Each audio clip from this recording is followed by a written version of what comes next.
इस कार्यक्रम के पुण्यार्जक हैं जिन शरणम तीर्थ ट्रस्टी एवं गुरुदेव के अन्य भक्त श्री भूपेंद्र हुमड़, श्रीमती रेखा हुमड़, देव, वीना, मायरा, अंकुश, प्रेक्षा, अनीशा हुमड़ एवं समस्त हुमड़ परिवार, Mumbai Vapi, firm Premium Polyalloy limited.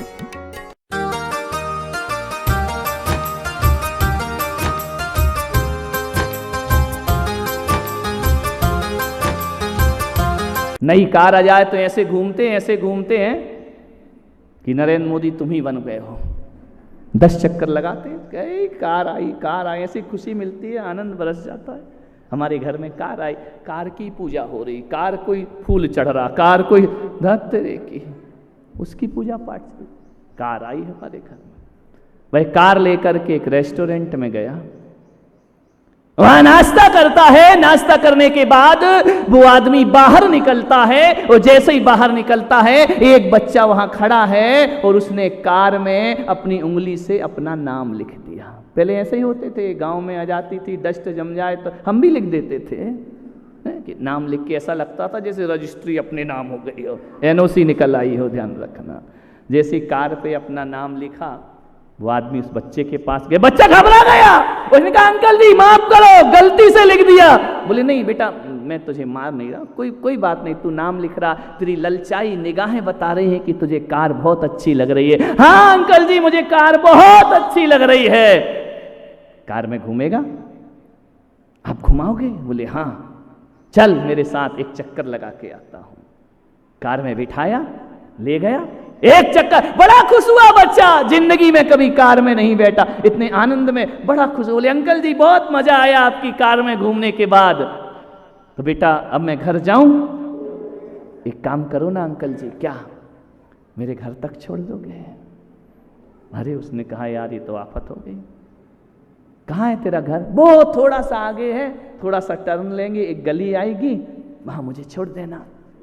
तो उस आदमी ने सोचा कि यार ये बड़ा रौब दिखाएगा दोस्तों को, कार पे छोड़ने आए मुझे। अब बच्चे तो बच्चे, बड़ा रौब दिखाएगा, बड़ी शान बघारेगा वहां पर कि मुझे कार पे चमचमा, दोस्तों को बुलाएगा। उसने कहा चलो यार बच्चा है, खुश हो जाएगा, छोड़ देते हैं। चले गए छोड़ने, जैसे ही गया गलियों पे गया, अब गली के अंदर तो कार जा नहीं रही, बड़ी कार थी, जैसे तैसे करके ट्रैफिक हटा के वो अंदर ले गया है। आवाज दी घर में जाकर, जैसे ही कार से उतरा, बोले अंकल जी 2 मिनट रुकना, 2 मिनट बस। अंकल समझे ये दोस्तों को बुलाने गया है, इकट्ठा करके लाएगा पूरी टोली और कहेगा मैं इस कार में बैठकर आया, वीडियो बनाएगा, मोबाइल से फोटो खींचेगा। अंकल ने कहा बेटा चल इतना किया है, 2 मिनट और सही है ना। महावीर कहते ना हमको 2 मिनट महाराज, 2 मिनट, चल भैया इतने बैठे और 2 मिनट सही, ध्यान रखना। बोले हाँ बेटा ठीक है, मैं इंतजार कर रहा हूं। बच्चा गया, 5 मिनट नहीं लौटा। उसने घड़ी देखी, अभी तक नहीं लौटा। उसने कार स्टार्ट की, क्या देखता है कि वो लड़का जो अंदर गया था ना, अपने दोनों हाथों में उठाकर अपने भाई को लेकर आता है। ना दोस्त को लाया, ना मोहल्ले के लोगों को लाया, वह भाई जिसके दोनों पैर नहीं है। आने में उसे टाइम लग गया, दोनों पैर लेकर के आता है। ये देखता है कि ये कौन है। उसने कहा कि ये कौन है? ये मेरा भाई है अंकल। तो इसने कहा भाई को दिखाएगा कि मैं कार लाया हूं। बोले क्यों, भाई को भी घुमाना है क्या इस कार में? बोले नहीं अंकल, भाई को नहीं घुमाना है, लेकिन मैं इसे ये बताने आया हूं कि देख, अंकल का जन्मदिन था तो उनके पापा ने उनको महंगी कार दी। जिस दिन मैं कमाने लगूंगा ना, मैं अपने अपाहिज भाई को भी ऐसी कार प्रदान करूंगा। मैं भाई अपने भाई को ये दिखाने लाया कि ऐसी ही कार में तुझे घुमाऊंगा। तू अपाहिज है ना, तू नहीं चला सकता है कार, मैं तेरे लिए कार में घुमाऊंगा। अंकल मुझे इतनी मेहनत करना पड़े, कुछ भी करना पड़े, मेरा एक सपना है कि मेरा भाई ऐसी कार में एक दिन जरूर घूमे, वो उसकी अपनी हो और अपनी मैं उसे कमा करके वह कार दे सकूं। अंकल की आंखों में आंसू की धारा आ गई। उसने कहा बेटा तुम जिंदगी में एक दिन बहुत कामयाब इंसान बनोगे, ध्यान रखिए। तुम्हें अपने भाई से इतना प्रेम है, इतना लगाव है अपने भाई से। बोले बस एक ही सपना है मेरा भाई अपाहिज है, बस इसकी जिंदगी आराम से कटा सकूं तो मेरा भाई होना सार्थक हो जाएगा। ध्यान रखिए, एक बच्चा, ये उसे नहीं जानता, वो उसे नहीं जानते, अजनबी। कैसे जी लेते हैं लोग ऐसी जिंदगी, अजनबियों की तरह जी रहे थे, बड़े हो गए। एक दिन बड़ा भाई का लड़का स्कूटर से जा रहा था, रास्ते में जोरदार एक्सीडेंट हुआ धमाके के साथ, बच्चा घायल हो गया, खून की धारा बह गई। कोई जो भी निकलता देख के चला जाता, एक्सीडेंट केस है, अभी पुलिस के लपड़े में कौन पड़ेगा। बोले आदमी की स्थिति यही तो, देश का कानून ऐसा है कि हर चीज का उसे सबूत चाहिए। जब तक पुलिस नहीं आएगी, पंचनामा नहीं होगा, तब तक वो अस्पताल ले ही नहीं जा सकता है। ध्यान रखना। सारे लोग देख देख करके निकल गए, एक आदमी से सहन नहीं हुआ, उसने अपनी कार रोकी, कार रोक करके देखा बच्चा घायल है, खून की धारा बह रही है, बच्चे को उठाया उसने और अस्पताल लेकर के गया। जैसे ही अस्पताल ले गया, डॉक्टर से कहा इसका ऑपरेशन करो, ना जाने कौन बच्चा है ये, पड़ा हुआ तड़प रहा था खून में लथपथ। डॉक्टर ने जांच की, बोले इसकी दोनों किडनी खत्म हो चुकी है। खत्म हो गई? बोले बच्चा बचेगा नहीं। तुम कौन हो इसके? बोले मैं कोई नहीं हूं, मैं नहीं जानता इसको, मैं तो सड़क से उठा करके लाया हूं, तड़प रहा था, कोई सहायता नहीं कर रहे थे, इसको किडनी की सख्त जरूरत है, नहीं तो जी नहीं पाएगा। उस आदमी ने कहा आज भी दुनिया में ऐसे लोग हैं, मेरी किडनी मैच करती है। बोले आप हो कौन? बोले वो छोड़ो, मैं कौन हूं, मेरा बायोडेटा क्या है, मेरा आई कार्ड क्या है, मेरा आधार कार्ड क्या है, ये सब छोड़ो, पहले जिंदगी देखो, उस बच्चे की जिंदगी देखो। मैं वचन देता हूं, मैं इससे कुछ भी अपेक्षा नहीं रखूंगा, एक किडनी आप मेरी लगा सकते हैं, 2 किडनी है ना, एक में जी लूंगा ना। ठीक है, साइन हुए, एक किडनी डोनेट कर दी गई। थोड़ी देर बाद बच्चे के माँ बाप को सूचना दी गई। माँ बाप आए, उन्होंने देखा मेरा बेटा घायल पड़ा है, बेहोश पड़ा है। माँ बाप दोनों खड़े, घबरा रहे, सांस फूल रही है उनकी। जिसके बच्चे के साथ ऐसा हो, उस माँ बाप की क्या बीतती होगी। बेड के सामने खड़े, डॉक्टर ने कहा चिंता मत करो, खतरे से बाहर है, बच्चा बच गया है। जैसे ही बच्चे को होश आया, उसने पहले माँ को देखा, पिता को देखा, माँ रोने लगी, आंसू बहाने लगी। पिता ने कहा बेटा अब तू ठीक है ना? बोले मैं ठीक हूं। डॉक्टर ने कहा तुम्हारा बच्चा बच गया, ये शुक्र है, इसकी दोनों किडनी खराब हो गई थी, भगवान की दया से कोई भगवान ऐसा है जिसने इसे एक किडनी दे दी है। उनने पूछा भगवान कौन है वो जिसने मेरे बच्चे को जीवन दान दिया है? बोले बाजू के पलंग पर लेटा है, जैसे ही गए सिर चादर से ढका था, जैसे ही खींचा चादर, क्या देखता है बड़ा भाई, ये तो मेरा छोटा भाई है, इसने मेरे बच्चे को किडनी दी। छोटे भाई को होश आया, उसने देखा कि भैया भाभी दोनों खड़े हैं। उसने कहा ये मुझे देखने कैसे आ गए, ये कैसे? उसे क्या मालूम है कि बच्चा कोई और नहीं, तेरा ही भतीजा है, तेरे भाई का लड़का है। उसने देखा कि बोले तुम यहां कैसे? भाभी रोने लगी जोर जोर से, बोली देवर जी इतने वर्ष हमने दुश्मनी के जिए हैं, आज मेरा हृदय फट रहा है तुम्हें देख करके, हमें माफ कर दो, हम तुम्हारे हाथ जोड़ते हैं, पैर पड़ते। देवर ने कहा कि भाभी तुम तो माँ के समान हो, तुम कैसे ऐसे बोल रही हो? बोले मुझे माफ कर दो। बड़ा भाई बोला भाई मुझे माफ कर। अरे बोले हुआ क्या है? बोले हमने तो बच्चे को जन्म दिया है, लेकिन मेरे भाई तूने जन्म नहीं दिया, तूने तो अपना अंग काट करके मेरे बच्चे को दे दिया है। मेरे लिए तुझसे बड़ा भगवान दुनिया में कोई दूसरा नहीं हो सकता है। दोनों ने देखा, बोले अरे मेरा भतीजा है। बोले हाँ। बोले तुमने ध्यान रखना, रंग लहू का लहू पहचानता है, खून के ये रिश्ते, खून का ये संबंध। उसने किडनी दी, छोटा भाई खड़ा हुआ, बड़े भाई के चरणों में गिर पड़ा, बड़े भाई ने उठाया, आलिंगनबद्ध करके दोनों ने एक दूसरे की जो गंगा जमुना आंखों से बही है, उसने उसका कंधा गीला कर दिया, उसने उसका कर दिया। अरे किस्मत ने कहां हमें बिछड़ाया था, किस्मत ने हमें कहां ला करके आज मिला दिया। हम जिंदगी तुम्हारा एहसान नहीं भूलेंगे। भाभी, एक मां तुल्य भाभी को ऐसे शब्द शोभा नहीं देते। ध्यान रखना, एक बात याद रखना, जिंदगी में कोई काम आए या ना आए, घर कठोर विपत्तियां भी आ जाएं, खून खून के काम जरूर आया करता है। ध्यान रखिए, तकदीर ऐसी जगह मिला देती है, एक खून दूसरे खून की तरफ आकर्षित हो जाया करता है। उसने कहा कि भाभी, आज मुझे लग रहा है कि इतनों दिन हम अलग रह करके हमने बहुत कुछ खोया है। आज देवता मैं नहीं हूँ भाभी, मुझे देवता मत कहना, देवता तो ये बच्चा है जिसने दो बिखरे परिवार को एक करा दिया है। ध्यान रखना, हम भाइयों को एक कराने में कारण बना है। भले दुर्घटना घटी हो, लेकिन एक बात याद रखना, आज से हमारा आदर्श ये बच्चा है। ध्यान रखिए, आपसे निवेदन है। भरत बाहुबली में झगड़ा हो गया, लड़ाई हो गई, मालूम है, एक बात कह के समाप्त करता हूं अपनी बात, सबसे दुश्मनी कर लेना, सबसे, खून से दुश्मनी नहीं करना। एक बात याद रखना, दुनिया के रिश्ते लड़ने के बाद माफ़ी मांगने से फिर जुड़ जाते हैं, भाई के रिश्ते नहीं जुड़ा करते हैं।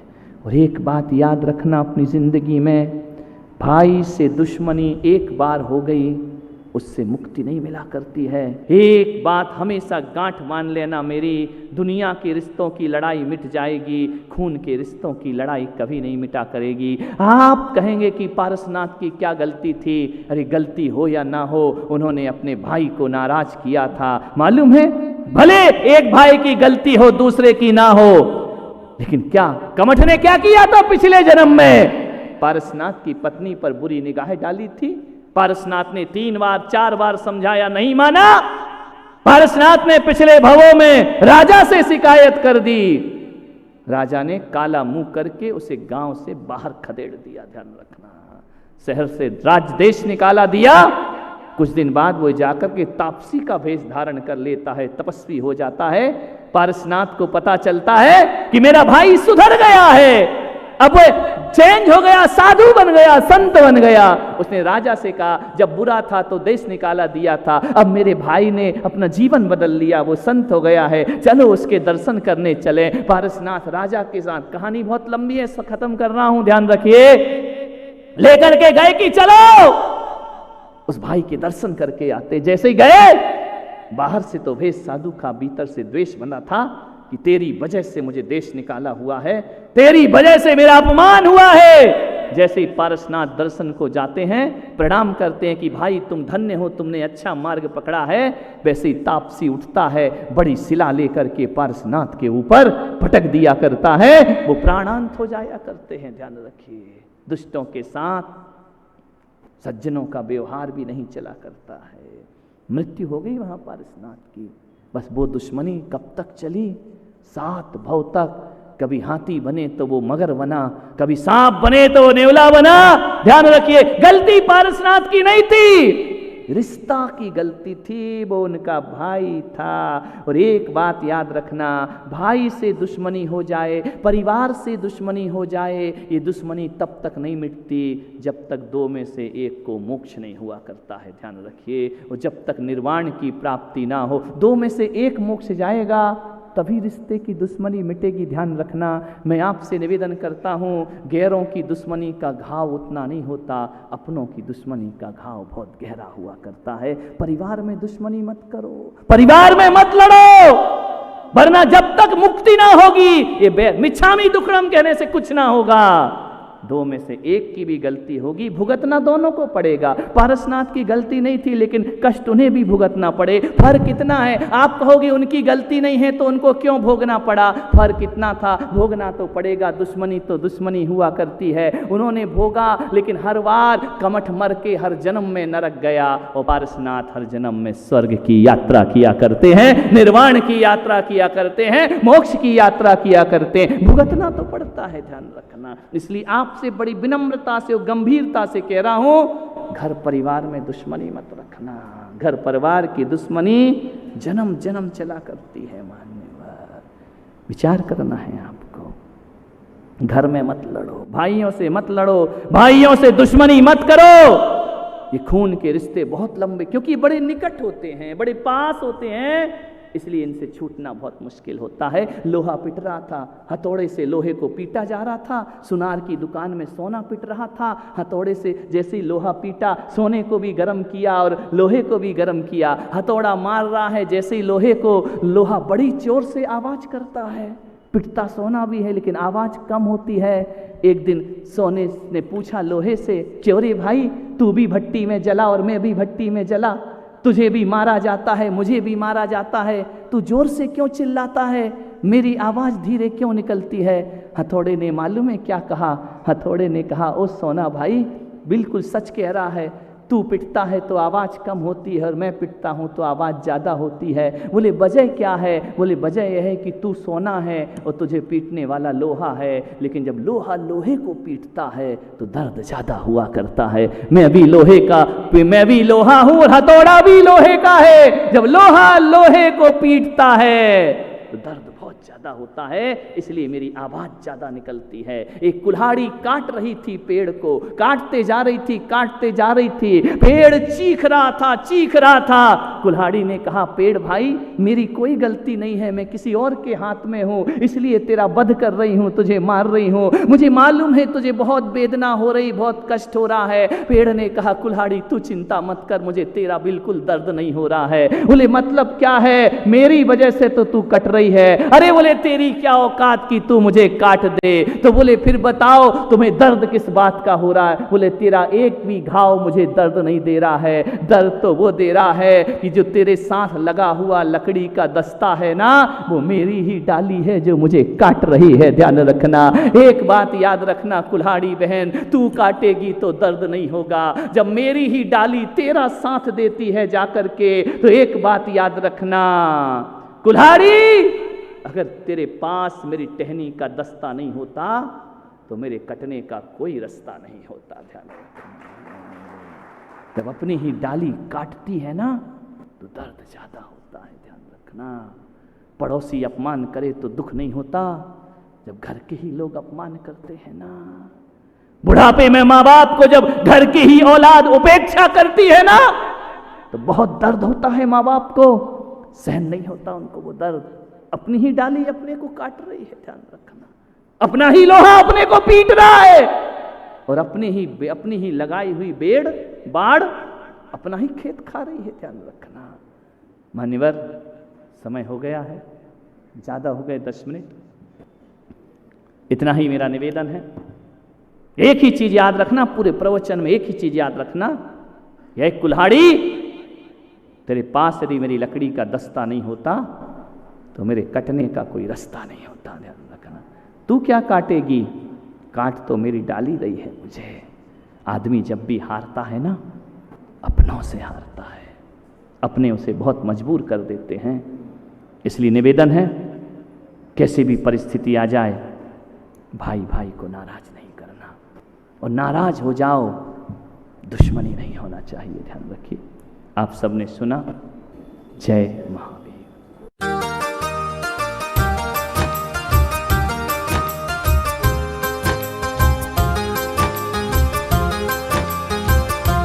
इस कार्यक्रम के पुण्यार जत्थे जिन शरणम तीर्थ ट्रस्टी एवं गुरुदेव के अन्य भक्त श्री भूपेंद्र हुमड़, श्रीमती रेखा हुमड़, देव, वीना, मायरा, अंकुश, प्रेक्षा, अनीशा हुमड़ एवं समस्त हुमड़ परिवार, Mumbai Vapi firm premium poly alloy limited,